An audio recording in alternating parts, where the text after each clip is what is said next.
Welcome in the latest episode of the Five on the Floor podcast on the 5 Reasons Sports Network. Make sure to go to 5reasonsports.com. Make sure you spell it out. The only all-free major sports website in South Florida for all the Super Bowl coverage.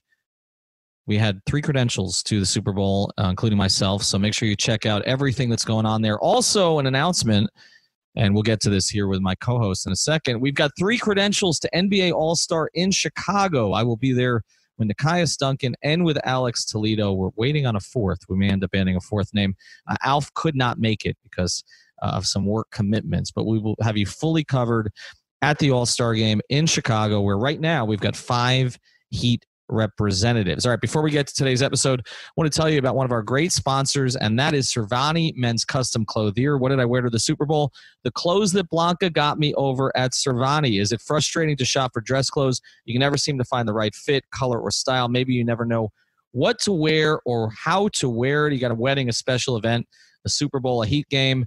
That's why you got to go see Blanca over at Cervani Men's Custom Clothier. That's in South Miami, right above Shula's 357, her private showroom located also right across from Sunset Place. It's on Red Road. So Cervani has been designing fine custom-made clothing in South Miami for over 30 years. Your custom-made suits, pants, shirts, and shoes will fit you just the way you like. So schedule a private consultation with Blanca to start looking your best and get the benefit of a female's perspective on men's fashion. Here's the number, 305-310-2085. That's 305-310-2085.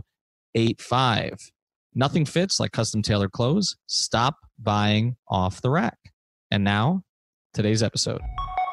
Welcome to 5 on the Floor, a Miami Heat and NBA podcast from Ethan Skolnick with Alphonse Sidney, a.k.a. Alf954. Brought to you by the 5 Reasons Sports Network.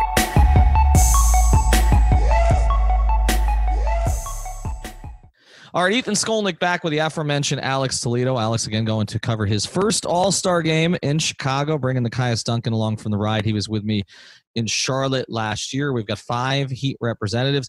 Today, we've got 5 teams that we're going to cover. So, Alex, we've been wanting to do this for a few days. The Heat just pounded Orlando up there. Great performance. Probably best game in a Heat uniform for Myers Leonard. Kendrick Nunn back in the lineup. Not going to focus too much on that game. We're going to focus on the 5 other East contenders. And I think it's pretty clear there are 6 teams in the Eastern Conference that are legit. We don't know what's going on with Kyrie right now. Got hurt yesterday for the Nets. Obviously, we've seen Orlando a couple times in the past couple weeks. I don't think they're a legit contender. So it's really 6 teams in the Eastern Conference with Victor Oladipo coming back. So you ready for this? We're going to go through the matchups for the 5 teams. Ready. Let's do this. All right, so let's do this. All right, number 1. The Milwaukee Bucks, best team in the NBA by a pretty wide margin so far this season. They've been better than the Lakers. They had the best net rating in the league last year. They've got the best net rating in the league this year, and yet there are doubts.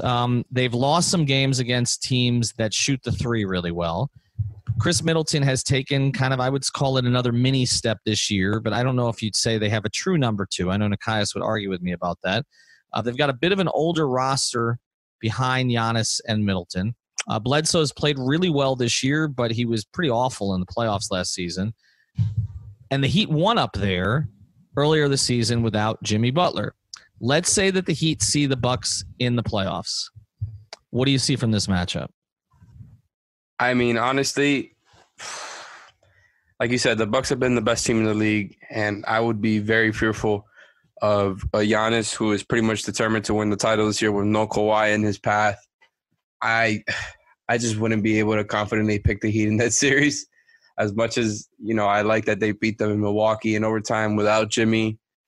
I don't know that they would that's a sustainable thing. I think Milwaukee is so damn good. I think people underrate them because they compare the top end talent to the top end talent of the LA teams, and they see Chris Middleton. It doesn't look as good as Paul George or Anthony Davis. But, man, Chris Middleton, we talked about this the other night, putting up 20 points, about 5 rebounds, 5 assists on 50, 40, 90 shooting splits. He's a very good defender. And then on top of that, you had, like you said, Bledsoe having a great season. George Hill's having a great season. They got the Lopez twins doing solid work. They got Wes Matthews and Korver, shooting lights out. And those teams, like, their bench lineup is beating teams. Like the other day, Giannis wasn't playing it, and they whooped somebody. I can't remember who it was. I think the Bucks are a lot better than people think. I don't think it's Giannis carrying the team. I don't think it's like the Cavs in 18, LeBron's last year over there, where it was no defense and it was just a bunch of one-way shooters. I think the team is more dynamic than people give them credit for, and a top team on both ends of the floor. They're a force to be reckoned with. I don't like that matchup for the Heat. Yeah, no, they are, and I feel like I've underrated them too because I keep comparing them to the pre-Heat LeBron Cleveland teams, where he was kind of the solo star. But Chris Middleton's better than Mo Williams was, or Zydrunas Ilgauskas or Anderson Varejao. So it's probably not a fair comparison.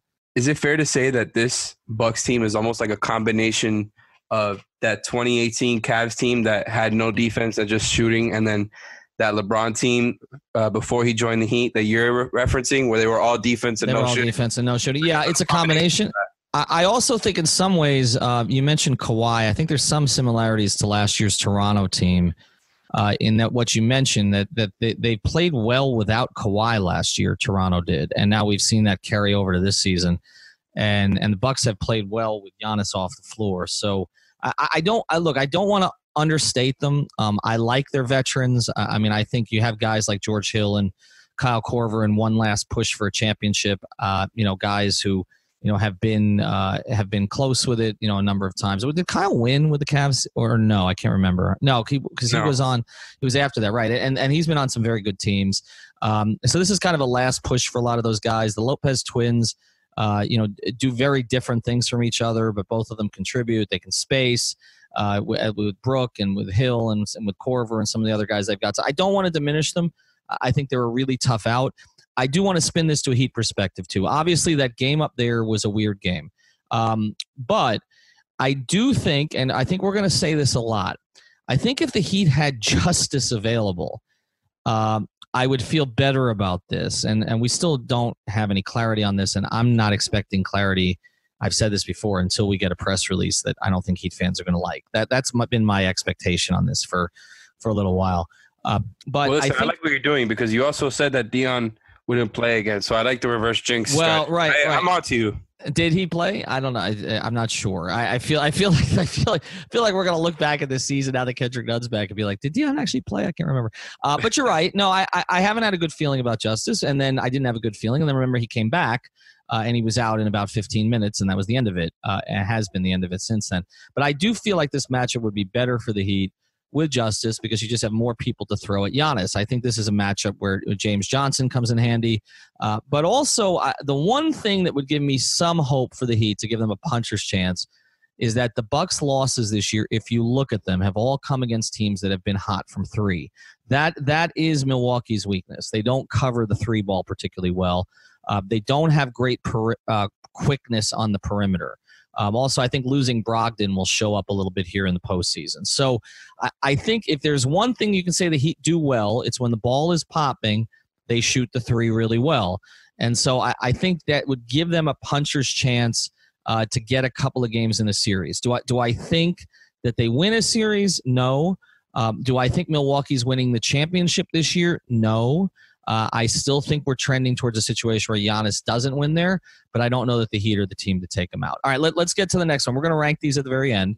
Let's get to number 2, which is not because they're number 2 in the East as we're speaking, which is Toronto. The Heat have won a couple of games against the Raptors this year, Alex, but the Raptors have been pretty seriously shorthanded, particularly in the second one. Siakam's back, Lowry's back. They have sort of rebuilt this thing with Van Vliet. I think Kyle's having one of his best seasons, actually, when he's been healthy.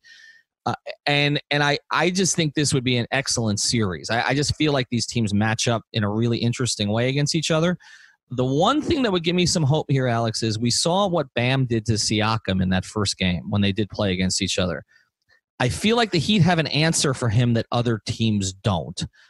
How would you like the Heat's chances in this matchup?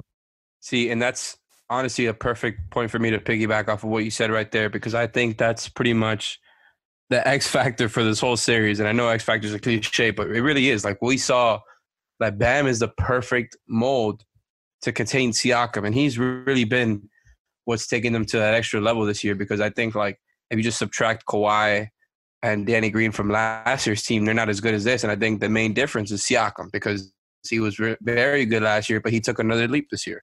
And if Bam contains him to the point, not necessarily that he did that one game where he was just completely shut down, but if he is contained, I think the Heat win that series. And so I feel pretty good about that series. Like, it might be 50-50, but because of Bam's matchup with Siakam, I really like it.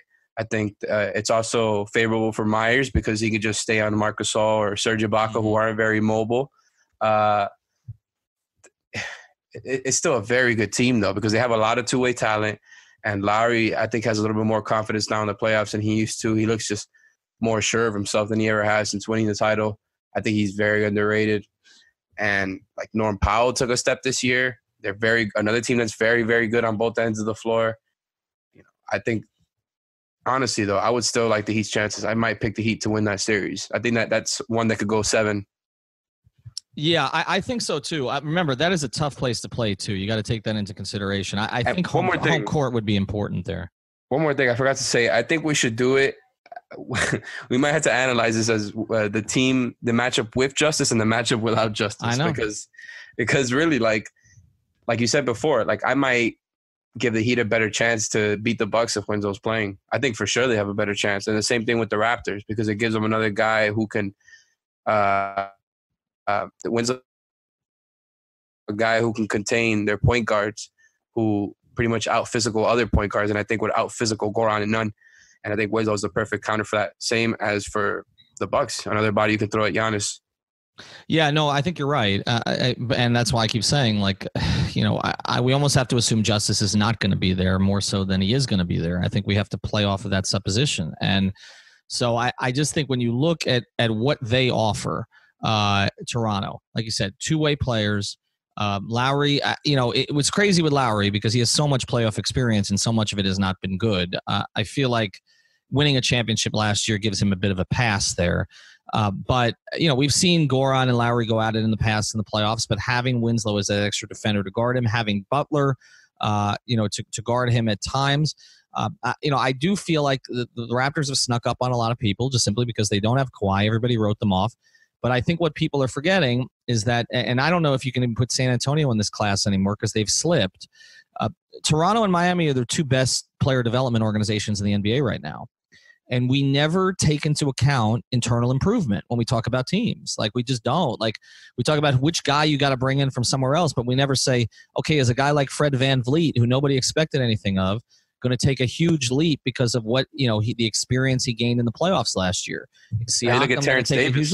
Well, look at all of them. I mean, they've added Boucher. Like, I mean, they are the Heat, the Canadian version of the Heat. I mean, extraordinarily well run from the top, right? Extraordinarily well run from the top with Masai. They have similar strategies in terms of developing players and then striking for the kill, which is kind of the Riley strategy, or what it's morphed into. And so, I mean, I think there's great respect between those two organizations. It's a very difficult place to play. And so I think, to me, that series comes down to home court. Like, we saw that a couple of years ago. Remember that Game 7 in Toronto where Winslow ended up playing center pretty much came down to the fact that Toronto had home court. I could see a similar situation again. Like, I think you have to finish ahead of the Raptors to feel good about that series. And if we're looking at where the Heat are going into the break and where the Raptors are going into the break with their respective schedules, the Raptors, I think, are going to open up a little bit of space here. So the Heat may be chasing that spot for a little while, which is going to make it challenging if you end up seeing them in a playoff series. All right, we'll get to 3 more here in a second. I want to tell you about another great sponsor, the 5 Reasons Sports Network. You see all those Uncle Sams and Lady Liberties out there twirling their signs. That can only mean one thing. It is tax season. Football season's over. Turn your attention to tax season, but instead of losing your hard-earned cash to companies that hide behind a costume or DIY software that specializes only in headaches, give Palacio, and Zimmerman a call. PPZ has been providing premium accounting and tax services to clients for over 25 years. They'll make the filing process simple through close one-on-one support and maximize your return using their exceptional expertise. If you're ready to file, call Palacio, and Zimmerman at 305-595-0303. That's 305-595-0303. Or visit PPZ LLC. That's PPZ LLC All right, let's get to number 3 here, the Boston Celtics. I flipped on them, Alex. I thought this would be the best matchup for the Heat. Now I kind of think it's the worst. I don't know if I'm overreacting to what happened at home the other night, but we talked about this, you and I, extensively on a pod. I don't like the fact that they've got all these – well, they didn't even have Tatum the other night. I don't like the fact they've got all these wings to throw at Jimmy. I don't know that sort of their troubles inside or sort of their lack of skill inside, particularly defensively, means that much against the Heat, and maybe it does against some other teams. I don't love Boston's bench, but I do feel like they're going to add a piece probably here. Maybe it's a buyout option or something to strengthen them a little bit. Am I overly concerned about the Celtics? I mean, I don't think you're overreacting, to be honest, and that's because you're preaching to the choir here. And we spoke about it the other night after that game, and I think, man, like, as much as I hate to say it, the Celtics exposed the Heat a little bit, right? Not too much. I don't want to make this sound like, the season's over, the Heat have been figured out. But this team without Justise Winslow, it just – the defense is leaking half of the time. And you have Jimmy and Bam trying to make up for it, and it leaves them in positions of disadvantage because they're having to clean up everybody else's mistakes 24/7 because there's always 3 subpar defenders on the floor, something we've been talking about forever. I feel like I've been, I can't even – what's the phrase when when a CD keeps playing back and forth? Yeah, I'm you're blanking scratching. right Yeah, that's an old record. That's record scratch. For you. Yeah, record you don't know what a record scratch is. I don't know. It's like saying a typewriter. You don't have any vinyl. I'll go back to 8-track in a second. But yes, you have repeated it over and over. But it's true. Like, it's just a personnel. I mean, Spoelstra's acknowledged it, Alex. Like, he's joked about how sometimes he puts JJ on the floor just so it seems like they have more good defenders. Like, yeah. They don't have a lot of elite defenders. They don't really have a way to get one unless Winslow comes back. I think, honestly, we're going to have – and I think we should talk about this next week since the trade deadline is on Thursday. I think there are some avenues for them to go for some, role player type 3-and-D guys that might be cheap, like Jay Crowder, Marcus Morris, et cetera, maybe a Covington somehow. But I think that might be a good idea for them because especially like versus a team like Boston, they're going to expose you when – how do you contain Kemba, Jaylen Brown, Jason Tatum, and Gordon Hayward at the same time when you're throwing out a bevy of guys like Goran, Kendrick Nunn, Tyler Hero, Duncan Robinson, and then you have on top of that 2 shooting bigs who can't be trusted on defense consistently. Obviously, Myers has been better than Kelly has on that end this year, but like there's too many holes there that you're trying to plug, and then on top of that, like. We thought the Celtics defense was going to be absolutely terrible because of the Enes Kanter signing, but he's barely played. And Daniel Tice has been solid this whole time. He's a very physical center. They have a very just burly physical team in general, even off the bench like Brad Wanamaker, Semi Ojeleye. They're physical all over the place. Pretty much everybody outside of Kemba Walker is very big, and I think that's a factor too because the Heat are not big in that sense, right? And so I think it makes it tougher on the Heat's guys to find openings and create separation for the things they like to do. Well, and you got so many wings you can throw at Jimmy, and Tice is bigger than and more physical than Bam. So like, Bam has to basically find a way to drive straight past guys and score because other than that, it's a very tough thing to try to beat this team without Winslow. Well, the biggest thing to me, and we talked about this in the pod, is Hayward because I just didn't know if he would get back to this point by now. Probably should have expected it. We did say before the season it takes about 2 years. Paul George is back where he was, maybe even better. And so Gordon is getting to that level again. And you're right, that gives them 3 options with the growth of Brown in particular. I'm more of a Brown fan than a Tatum fan. I think he was the all-star, not Tatum, but obviously they both present different kinds of issues for you. And then Kemba is Kemba. I had a conversation with 2 people in the Heat organization who told me that they thought that the Kemba for Kyrie switch for Boston was a plus for Boston. They said it at the time. They said it since the season. They have enormous respect from Kemba. They did not have a ton of respect for that Charlotte team that Steve Clifford took into the playoffs. Remember Purple Shirt Guy series? They basically were just scared as hell of Kemba. That was it. And so they have tremendous regard for him as a player, as a leader, all those things. And I think he's going to be terrific in the playoffs for Boston. And so, he's one of those guys that he can go – this happened the other night. I mean, he can go 7 for 20, but he's going to make plays down the stretch of games, and he's going to hit shots at the end of games that make a difference. He becomes kind of unguardable in those situations. So I don't like this matchup for the Heat. I think that I don't love what Danny's done with the roster, but I think he's got enough that if he can add one or two, buyout options, I think, maybe, they need one more big, in my view. They need one more big for a rotation. But here's the other thing, and we'll talk about this too. In the playoffs, you're playing fewer guys. You don't have the back-to-backs. I know Heat fans are going to say that the 2 losses to Boston were second night of back-to-backs. That's true. But you don't have the back-to-backs in the playoffs, and so you can play guys longer minutes. And their roster, if you can play their top 4, the guys you mentioned, more minutes, if you can get them into 38 to 41 minutes, and Hayward can handle it at that point, then they're going to be a tough out in the East. I think they're a dark horse to go to the finals because of their wings. They remind me, Alex, a little, again, before your time, they remind me of the Knicks team that Patrick Ewing was hurt on, that ended up kind of rebuilding itself around their wings, Sprewell and Houston, with Marcus Camby in there, and got to the finals, lost to the Spurs. But I see some similarities between this team and that team. So I think they're a tough out. All right, we're going to get to 2 more here in a second, but another of our great sponsors, the Seltzer Mayberg Law Firm. Check them out at onecalllegal.com. Make sure you spell it out, ONE, calllegal.com. Got someone there 24 hours a day to handle your case, whether it's immigration, slip and fall, traffic accident, anything along those lines, personal injury, of course. And they're also handling some sports law now, too. They handle everything. So just go to the Seltzer Mayberg Law Firm. Again, that's onecalllegal.com. They're based in North Miami. We're going to be setting up a studio from there pretty soon. All right, 2 more to get to here. I was going to save the best for last, but let's get to Philadelphia. We're doing this prior to the Heat playing the Sixers on Monday. We have seen now the Heat go up and get absolutely lambasted in Philadelphia, and then we've seen them win in Philadelphia, and then we've seen them beat the Sixers again, and now they get them again. So we've talked about this matchup probably more than any other. So, right? Yeah, people are definitely sick of hearing us talk about this one. All right, so what have the 3 games told you?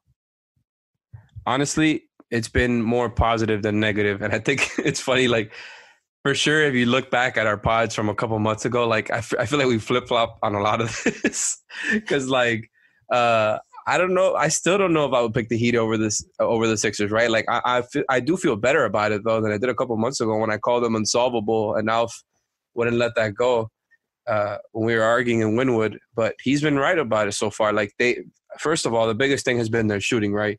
Like we've been saying all season, their shooting has just opened up everything for their offense. Obviously, it presents different trade-offs because they're talking about subpar defenders, but at the same time, like, they've been a top 10 offense because of their shooting and because of Jimmy being such an efficient facilitator and a guy who just gets to the free throw line. And I think because they have that reliable offensive scheme, that gives them a better shot to beat the Sixers. I think coming into the season, we weren't sure about their offense, and we weren't sure about the shooting around them, which I think was going to make the Heat easier to guard, especially with a team like the Sixers who could just drop back on everything and will out-physical you. I still think they present those problems and present a lot of matchup problems, but the Heat have avenues to counter. However, I do think this is one that comes down to the Winslow line because I think I might pick them to go. I think I might pick it to go 7 with Winslow, and then it's kind of, it depends on home court. But without Winslow, I don't know if I can honestly pick the Heat to beat the Sixers. And that's not saying that the Sixers have been, dominant or anything. Mm-hmm. I just think, like, they're very talented across the board. I think that's a team that 100% is going to pick up a couple guys now, either at the buyout or trade deadline. And I think they're going to be even deeper. And people are sleeping on them, man, but they're built for the playoffs. They're built for the games to slow down. And it's going to be really tough to try, with them being physical all series, to try to outlast them. Yeah, the biggest matchup problem for the Sixers is the Sixers. They have said this before, the highest ceiling and the lowest floor of all these teams. And it depends on where they're in their own headspace, in my view. Like, how is the Embiid-Simmons thing working? Is Embiid healthy? Like, is that actually going to happen? Because it rarely happens, right? Like, when it seems to matter. So is he going to be healthy? Are you trusting Tobias Harris and Josh Richardson to make plays for you down the stretch? I do think they will add some pieces. You're hearing a lot of names there. Derrick Rose is an interesting name that's been mentioned, trying to get Covington back. Like, if they add one more piece to that bench, or that at least they can flip into the starting lineup at times, it makes them – because remember, Trey Burke has been soaking up a lot of those minutes, and he's played pretty well, but you can upgrade. I mean, if Derrick Rose is a pretty big upgrade over Trey Burke. So if they find one or two guys, it changes this equation. I still don't love the matchup for the Heat unless Philly has imploded. If they've imploded, That's a good point. Right? I think a lot of this has to do with, again, we keep talking about this, but this is a big thing for the Heat this year. A lot of it is home court. The Heat, this has not been the case. Traditionally, the Heat have not had a big split between home and road. And people have said, because the Heat don't have a great home road advantage because the fans leave early. Really, it's not about the fans leaving early or getting there late. You ever try to get concessions in American Airlines Arena? That's where they are. Okay, trust me. Okay, I spent half a quarter trying to get something the other night. Honestly, it's like in the blueprint, right? Like, the Heat want people to be out there spending all that money, whether that's what it is. Whether in that plaza. Like, I feel like that's part of the scheme, right? They're they're not in the seats, but they're spending money elsewhere. I always tell this story. I remember sitting there a few years ago down by the court, and someone was selling cigars, because we used to sit press row before. Wow. Mickey moved us upstairs. How long ago was this? A few years ago. I mean, we used to be press row all the time. Then they kind of moved us back there in a rotation, and then now we're all in 106, 105, which is fine. Selling cigars? No, somebody was selling cigars down there during the game, and I was like, you can't smoke it in here. So the whole idea was for somebody to buy a cigar and take it out of the arena. So somebody's sitting like spending, I don't know, $5,000, $10,000 for a seat right there, like right there close to the court side. The whole idea is, let's get you out of that seat. Like, let's bring you somewhere else. So yeah, you're right. Okay, but the reality is, with the home road splits, the only proof that you had that the Heat didn't have a great home court advantage, because actually the crowds get really loud in there, and were terrific during all those playoff runs. The only proof that you have is that the Heat's home road split was not significant. They were pretty much, over the years, the same team on the road as at home, pretty close to it. This year, they're not. They're two completely different teams. They're right there with Milwaukee as the best team in the East at home, and they're basically a 6 seed on the road, 6 or 7 seed. So it makes a huge difference, and I think against Philadelphia, it would make an enormous difference. And I know Miami went up there and won. I do think you can win in Philly because the crowd turns against them. It's a little bit different. Toronto, they don't turn against them. Boston, they're vile, but they don't often turn against the home crowd like as a home team like Philly does. It's different, okay? But I think Philly would do that, like if they were really imploded in the play. Yes. Like in an elimination game, like I don't think they would turn on them in a game 7. That's where I would really fear, like the Philly crowd, because I don't think that he would be able to win in Philly in a game 7. But well, that's true. But honestly, also remember, if you're going to play Philly now, the likelihood is, based on the way both teams are trending, is that you're probably going to play them in the first round, right? So I would think, right? It might be a 4-5 or a 3-6. I didn't even consider that. Right? No, so I mean that's where you would start. Well, right now, let's just look at it this way. If Milwaukee's the one, right? Okay, if Toronto's going to start to run away a little bit with the 2, and I think if they get healthy with their schedule coming up, they're going to build, like I said, a little bit of a cushion. So that means you have Boston, Indiana, Miami, and Philadelphia fighting through 3 through 6. Those teams are going to play each other in the first round. So you very easily could draw Philadelphia in the first round, like as easily as you would draw them later on. And if that's the case, then probably the Sixers fans haven't turned against them yet. Although I guess you could say if they won a playoff series, they'd be a little happier with them. I guess they could turn against them at any time, Alex. But the point is, it's a different environment there than it's going to be somewhere else, because I do think if you can get up on that team early, that home, they will start to feel pressure that maybe the Pacers wouldn't at home. Toronto, I mean, it's a love fest in Toronto. They just won a championship. They wasn't expected to do anything this year.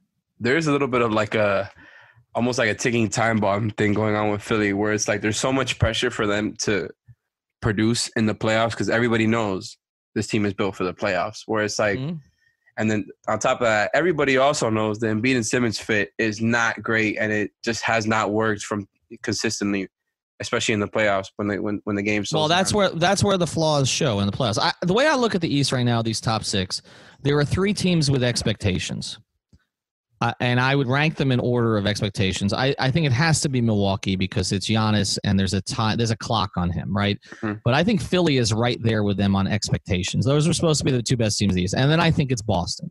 because the only reason the expectations weren't higher was because you didn't know about Hayward. But it's still the Celtics. Danny Ainge had all those assets. They need to win something. All right. So I think Can I say one more thing about the Philly matchup? Well, let's get back to this. I think the three that don't have expectations are Miami, Indiana, and Toronto. Would you agree with that? No doubt.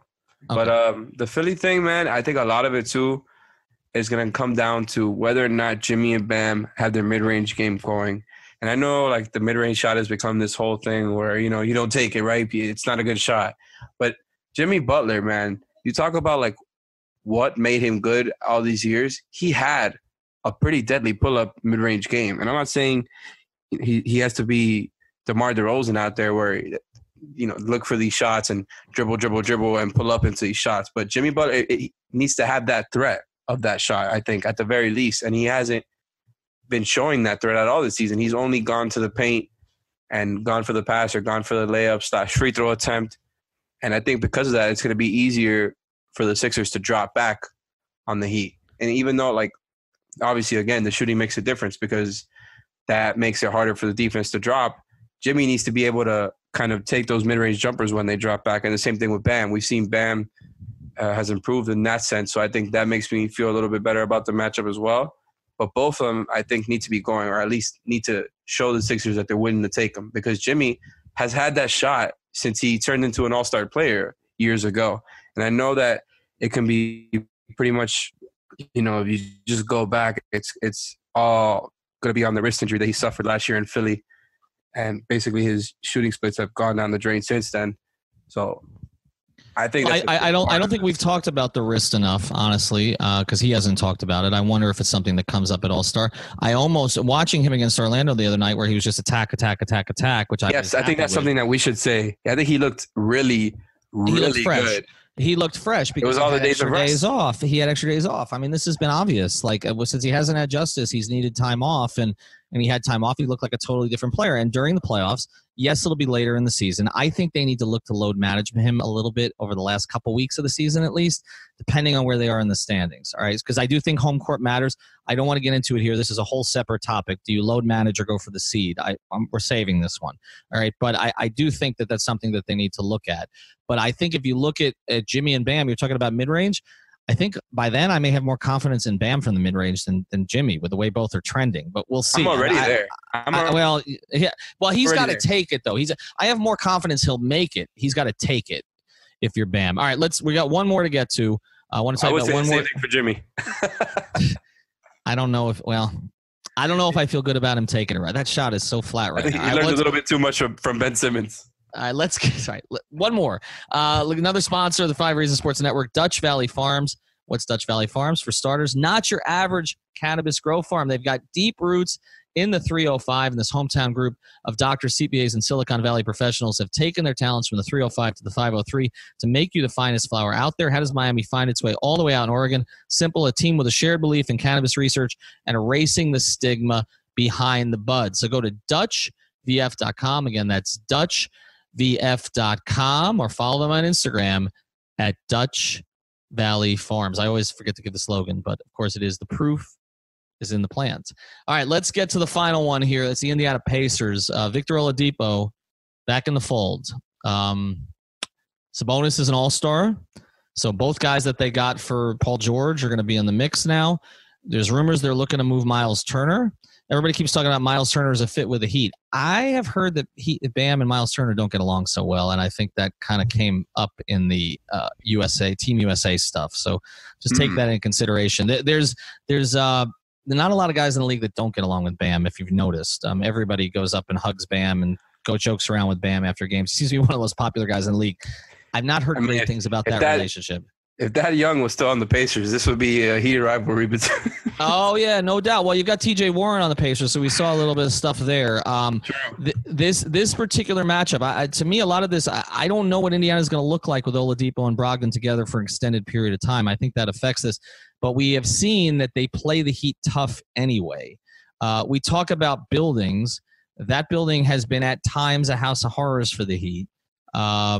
They did get a win up there, this year. They have Obviously if you go all the way back to Dwayne and LeBron going, nuclear on them in the playoffs, they have overcome it at times, but that can be a tough place to play when they're into that team. I feel like they are going to be into that team in the second half of the season because they've overachieved and Vic is back and he's popular and they want to keep Vic, which is a question going forward into 2021. Final one here before this our service here cuts us off. This matchup. Okay, so I think this is the best one for the Heat. If you're talking about just not the Orlando Magic, I think this is the best matchup for the Heat, right? Even with Oladipo back, I do really respect this team and how good they've been able to be without Oladipo this whole time, where they basically kept up with all these other East teams that have shown to be really good teams without Oladipo. And I think he's going to, he came back and he's looked, he showed some positive flashes. He looked like he was working on that jumper, and he looks like he's still got some spring in his step where, I was kind of expecting him to look slow right off the bat from all the time he missed. And Brogdon took a step. Sabonis is taking a step. I think Miles Turner is kind of plateaued, but he's still a really good defensive center who can give you a little bit of that stretch factor. And they've got a kind of a big team, low-key. Like, Brogdon isn't huge, but he's kind of a big point guard. He's a very solid defensive player, a very good one. He's very efficient. I like the fit with him and Oladipo. I think it's going to take a little bit of time to mesh, to hash out, because Brogdon has been the primary ball handler this whole time, and he's done a very good job at it. And Oladipo was kind of a pound the ball guy as well before. So I think it will take a little bit time to hash out, but they needed that type of weapon, that type of threat, I think, to really balance out the team. And TJ Warren is a good player. As much as we like to clown on him, like, they've got a really solid squad. But at the same time, I think the Heat match up with them very well. There's no place where I think the Heat will get really exposed, although it's another one where the perimeter defense can suffer because Oladipo isn't going to bruise any one of these guys like that isn't Jimmy, right? If Winslow isn't playing, like, he's going to bruise up Kendrick Nunn or Duncan Robinson or Tyler Herro.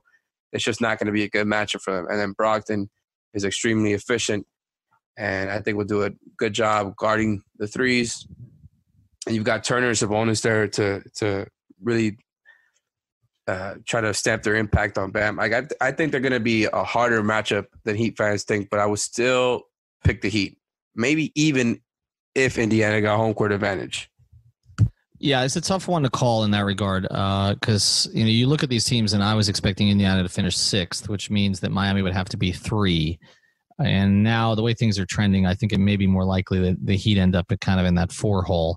So I don't know. It could very well be the 4-5 seed. It could be the 4-5 if the bottom falls out with Philly, right? That would be the situation. I don't think it's going to fall out with Toronto or Boston. So it could be the 4-5 if Embiid's out for another period of time, or the Sixers, like I said, if they implode, they end up in the 6th spot. I think this would be a hotly contested series, and I think ultimately, if Vic is not all the way back, I think having Jimmy at the end of games to get to the line makes the difference. I think his toughness, I think this is a series that Heat would actually want to play. It kind of fits their play style a little bit. And there is, I think, I agree Vic looks better than I expected, but it's going to take time. It's like we talked about with Hayward. He's not going to be at the level he was, 2 years ago right away. So I think that, and they also have to figure each other out in a playoff series. Like, this is not a team that's made a deep run. I think the Heat can handle this series, but I think it would be ultra competitive. But I think the overall message, and I think we close with this, is that if you got through this podcast, you would say, okay, how are the Heat going to win a first-round series? Because I think we have felt so good about the Heat all year and what they've done, particularly at home.